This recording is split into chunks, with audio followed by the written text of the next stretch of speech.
इंतखाबात पाकिस्तान की तरक्की का नुक्ता आगाज होंगे। अवाम को महंगाई से निजात दिलाने के लिए इनकलाबी इकदाम करेंगे। शहबाज शरीफ कहते हैं अवाम देख चुके हैं कि वादे सिर्फ नवाज शरीफ ने पूरे किए, मुस्लिम लीग नून के सिवा बाकी सब ने धोखा दिया। लीगी सदर पार्टी रहनुमाओं से मुलाकात में गुफ्तगू कर रहे। इंतखाबात पाकिस्तान की तरक्की का नुक्ता आगाज होंगे। अवाम को महंगाई से निजात दिलाने के लिए इनकलाबी इकदाम करेंगे। मियाँ शहबाज शरीफ कह रहे हैं कि अवाम देख चुके हैं कि वादे सिर्फ मियाँ मोहम्मद नवाज शरीफ नहीं पूरे किए, मुस्लिम लीग नून के सिवा बाकी सब ने धोखा दिया। लीगी सदर पार्टी रहनुमाओं से मुलाकात में गुफ्तगू कर रहे थे।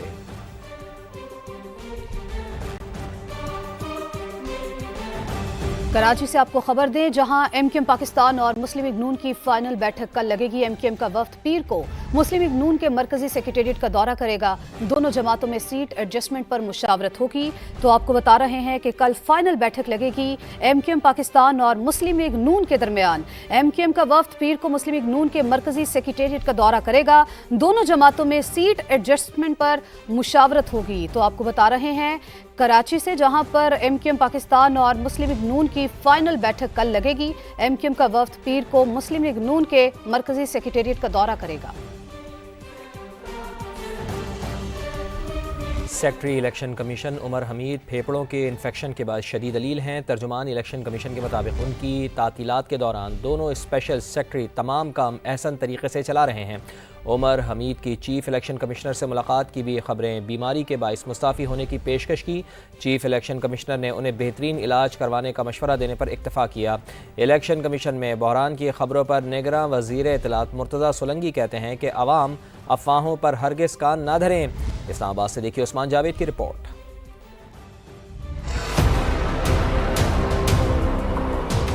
इलेक्शन 2024 सर पे और इलेक्शन कमीशन के दस्ते रास्त शदीद अलील हो गए। तर्जुमान ईसीपी ने सेक्रेटरी उमर हमीद की बीमारी की तस्दीक कर दी। बयान में कहा उमर हमीद की तबीयत कुछ दिनों से खराब थी, वो अलालत के बायस छुट्टियों पर हैं। वाज़ेह किया कि उमर हमीद की गैर मौजूदगी में दोनों स्पेशल सेक्रेटरी इलेक्शन कमीशन का काम आसान तरीके से चला रहे हैं। किसी काम में कोई रुकावट या तातुल नहीं। सेहत ने इजाजत दी तो उमर हमीद अपना काम जल्द संभाल लेंगे। उमर हमीद के मुस्ताफी होने और इलेक्शन कमीशन में बहरान की खबरें उड़ी तो निगरान वजीर इत्तलात मुर्तज़ा सोलंकी ने ट्विटर पैगाम भी जारी कर दिया। कहा सेक्रेटरी इलेक्शन कमीशन वाकई अलील हैं, उनकी जल्द सेहतयाबी के लिए दुआगो हैं। इलेक्शन कमीशन मुकम्मल तौर पर फाल है, कोई बहरान नहीं। अवाम से अफवाहों पर कान ना धरने की अपील भी कर दी। ज़राए के मुताबिक उमर हमीद ने चीफ इलेक्शन कमिश्नर से मुलाकात करके मुस्ताफी होने की पेशकश की और कहा इलेक्शन करीब हैं, बीमारी के बायस काम मुतासिर हो सकता है, इस्तीफा दे देता हूं ताकि इंतखाबात में तातुल न आए। ज़राए का कहना है चीफ इलेक्शन कमिश्नर ने मुस्ताफी होने की पेशकश कबूल न करते हुए मशवरा दिया कि बेहतरीन इलाज करवाएं और मुकम्मल सेहतयाबी तक मुकम्मल आराम करें। लाहौर से कौन कौन मैदान में उतरेगा, नून लीग ने उम्मीदवारों की इब्तदाई फहरिस्त तैयार कर ली। पार्टी अक्सरियत ने सीट एडजस्टमेंट की मुखालफत की तो लाहौर में सीट एडजस्टमेंट न करने का फैसला कर लिया गया। आसिम नसीर की रिपोर्ट। तख्ते लाहौर में टिकटों की तकसीम का मामला। मुस्लिम लीग नून का लाहौर में सीट एडजस्टमेंट न करने का फैसला बरकरार। मुमकिना इब्तदाई फहरिस्त तैयार। लाहौर के हल्का NA 130 से पार्टी कायद नवाज शरीफ और NA 120 से चीफ ऑर्गेनाइजर मरियम नवाज का इंतखाब लड़ने का मुमकिना फैसला। NA 123 से शहबाज शरीफ और NA 118 से हमजा शहबाज मुमकिना उम्मीदवार होंगे। NA 117 से सरदार अयाज सादिक, NA 122 से साद रफीक और NA 126 से कुर्रा सैफ खोकर के नाम निकलने का कवी इम्कान है। NA 127 में बिलावल भुट्टो जरदारी के मुकाबले में मुस्लिम लीग नून के अता तारड मुमकिना उम्मीदवार होंगे, जबकि शेख रुहेल अस्कर का NA 121, अफजल खोकर का NA 125 और अली परवेज मलिक का NA 119 से पार्टी इंतखाब लड़ने का इम्कान है। NA 124 से नून लीग के राना मुबशिर इकबाल, NA 128 से हाफिज नुमान और NA 129 से महर इश्तियाक मुस्लिम लीग नून के हतमी उम्मीदवार हो सकते हैं।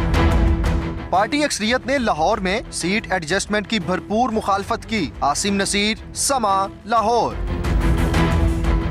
سابق چیئرمین پی ٹی آئی انتخابات میں حصہ لے سکیں گے یا نہیں، فیصلہ 10 جنوری کو ہوگا۔ Lahore high court Rawalpindi bench کے الیکشن ٹریبونل نے این نواسی میاں سے بانی تحریک انصاف کے کاغذات نامزدگی مسترد ہونے کے خلاف اپیل پر فیصلہ محفوظ کر لیا۔ جسٹس چودھری عبدالعزیز نے توشیخانہ تحائف کی فروخت سے حاصل کردہ رقم سے متعلق سوال اٹھا دیا۔ وکیل علی ظفر کا کہنا تھا کہ آر او کے پاس آرٹیکل 63 کے تحت کاغذات مسترد کرنے کا اختیار ہی نہیں تھا۔ عمر آصف کی رپورٹ۔ سابق چیئرمین پی ٹی آئی 8 فروری کے عام انتخابات میں حصہ لے سکیں گے یا نہیں؟ راولپنڈی میں الیکشن اپیلیٹ ٹریبونل نے آر او فیصلے کے خلاف اپیل پر سماعت مکمل کر لی۔ فیصلہ 10 جنوری کو سنایا جائے گا۔ دوران سماعت جسٹس چودھری عبدالعزیز نے استفسار کیا کہ کیا توشیخانہ سے حاصل کردہ چیزوں اور فروخت سے حاصل کردہ رقم کی تفصیلات دی گئیں۔ ڈی جی لا الیکشن کمیشن نے موقف اپنایا کہ مس ڈکلیریشن سے قومی خزانہ کو بھاری نقصان ہوا۔ سابق چیئرمین پی ٹی آئی مقدمے میں سزا یافتہ ہیں۔ عدالت یہ بھی کہہ چکی کہ درخواست گزار صادق و امین نہیں رہے۔ وکیل صفائی علی ظفر نے آر او کے فیصلے کو غیر منصفانہ قرار دیتے ہوئے کالعدم کرنے کی استدعا کر دی۔ آرٹیکل 63(1) یہ کہتا ہے کہ آپ کو آپ کی ایک کنوکشن ہونی چاہیے، یعنی عدالت نے آپ کے خلاف ججمنٹ دی ہو اور عدالت نے آپ کو سینٹنس کیا ہو، یہ دوسری ریکوائرمنٹ ہے، سزا دی ہو 2 سال سے زیادہ، اور تیسری ریکوائرمنٹ یہ ہے کہ جس چیز کے لیے سزا دی ہو، جو الزام ہو، وہ ایک مورل ٹرپیٹیوڈ کا الزام ہو۔ سابق چیئرمین تحریک انصاف نے این نواسی میاں والی سے کاغذات نامزدگی مسترد کرنے کا آر او فیصلہ چیلنج کر رکھا ہے۔ الیکشن ٹریبیونلز نے متعدد امیدواروں کو الیکشن لڑنے کی اجازت دے دی۔ مریم نواز کے لاہور سے کاغذات نامزدگی کی منظوری کے خلاف اپیل مسترد کر دی گئی۔ حماد اظہر کے قومی اسمبلی سے کاغذات مسترد، پنجاب اسمبلی سے درست قرار دے دیے گئے۔ میاں اسلم اقبال، علی محمد خان بھی الیکشن لڑ سکیں گے۔ صنم جاوید کی لاہور کے 3 حلقوں سے اپیلیں خارج کر دی گئیں۔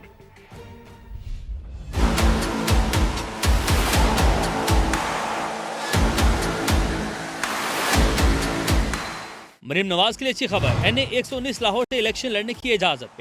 الیکشن ٹریبونل نے کاغذات نامزدگی کی منظوری کے خلاف اپیل مسترد کر دی۔ حماد اظہر قومی اسمبلی کے حلقہ این اے 129 لاہور سے الیکشن لڑنے کے لیے نااہل، پی پی 171 سے انتخاب لڑنے کی اجازت مل گئی۔ حماد اظہر کے والد سابق گورنر پنجاب میاں اظہر بھی صوبائی حلقے سے الیکشن لڑ سکیں گے۔ پی پی 171 لاہور سے میاں اسلم اقبال بھی اہل قرار۔ الیکشن ٹریبونل نے ریٹرننگ آفیسر کا فیصلہ کالعدم قرار دے دیا۔ پی ٹی آئی کی صنم جاوید کے لاہور کے 3 حلقوں سے کاغذات مسترد کرنے کے خلاف اپیل خارج، این اے 120، 119 اور پی پی 150 سے آؤٹ۔ آر او کا فیصلہ برقرار رہا۔ پی ٹی آئی رہنما علی محمد خان کو بھی ریلیف مل گیا۔ الیکشن ٹریبونل نے این اے 23 مردان سے الیکشن لڑنے کی اجازت دے دی۔ ٹک ٹاک کے اعلان پر پاکستان پیپلز پارٹی سندھ میں اختلاف، جیالوں نے اپنی ہی پارٹی قیادت کے خلاف احتجاج شروع کر دیا۔ کوٹ ڈی جی اور کورنگی سے کارکنان بلاول ہاؤس کراچی پہنچ گئے۔ پی ایس 91 کورنگی سے عادل غلام کو ٹکٹ دینے کا مطالبہ کیا گیا۔ کوٹ ڈی جی کے جیالوں نے این اے 202 سے نواب وسان کو نظر انداز کرنے پر احتجاج کیا۔